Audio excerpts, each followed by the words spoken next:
ایک دفعہ ہارون رشید کی ملکہ زبیدہ نے اپنے محل سے دیکھا کہ بہلول دانا دریا کے کنارے بیٹھے ریت کے گھروندے بنا رہے ہیں اور آواز لگاتے جاتے ہیں 5 دینار میں جنت میں ایک گھر۔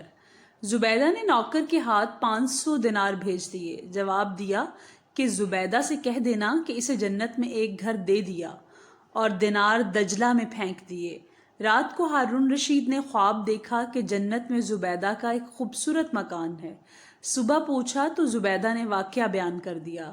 دوسرے روز بھی بہلول دانا گھروندے بنا رہے تھے۔ ہارون رشید 500 دینار لے کر خود پہنچا کہ مجھے بھی جنت میں ایک گھر چاہیے۔ جواب ملا، دیکھنے کے بعد گھر نہیں ملا کرتا۔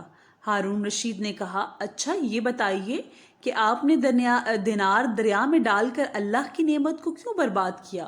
بہلول نے جواب دیا، تو اپنی عیش کوشیوں میں مصروف ہے، تجھے خبر بھی نہیں کہ تیری سلطنت میں ایک ساحلی علاقہ ایسا بھی ہے جہاں قحط کا تسلط ہے۔